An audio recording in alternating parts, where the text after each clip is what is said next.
From the Benson Tower Studio, this is Fox 8 Morning Edition at 6 a.m.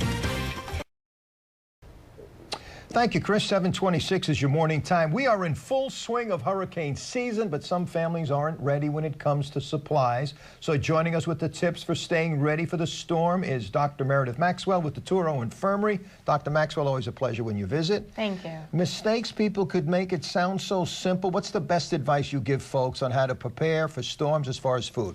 Earlier is better. I know we've all been to the grocery store when it's a mass chaos and nothing's left. So you need to prepare a little bit at a time, especially for your budget, small amounts at a time to prepare for hurricane season. You want to think potted meats, canned meats. You want to think meats in a bag. You don't want to take a whole lot and put it in the freezer because all that spoils when electricity is gone and there's not a lot of ways not a way to cook it. So you got to think like crackers, non-perishables, fruits, nuts, granola, things like that instead of the frozen meat idea. So the basic stuff that you can throw in a backpack or a bag and you don't have to worry about any electricity, the way we ate in college at 2 o'clock in the morning. Right. Some Spam. Like camping, kind of. Exactly. But why is it, though, you'll have some people and I know of an individual, he'll overstock his freezer with sides of beef. Right. Why would one do that? And it'll go out of electricity, it'll spoil, there's not a good way to cook it, then you have all this meat, and it only lasts for, what, a couple of days before it starts going bad, so that's kind of the wrong mindset.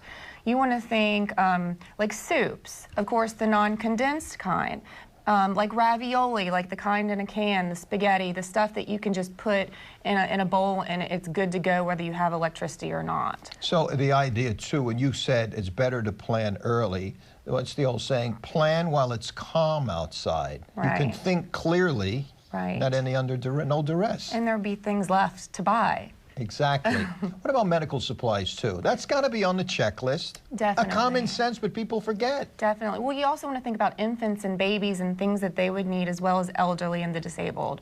So you want to make sure, you know, if there's a hurricane coming, to start stocking up on those things and make sure that you have enough on hand for at least 3 to 7 days is the typical number. I would think a woman in your profession and line of work, too, you must constantly advise the patients or the people you deal with, call ahead for prescriptions, have an extra month. Yes. Just in case. Definitely. Don't wait to the last second because everybody else is going to be doing the same. And the pharmacy cannot handle everybody's prescriptions at the same time. There's no way. So remember, folks, what she said, the dry foods, right. What's in the bag, right. Store them up.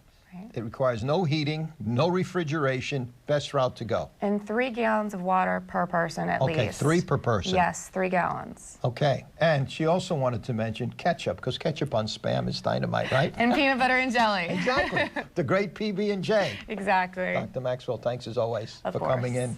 Some great advice. Follow those rules and follow them diligently. You'll save yourself a lot of stress.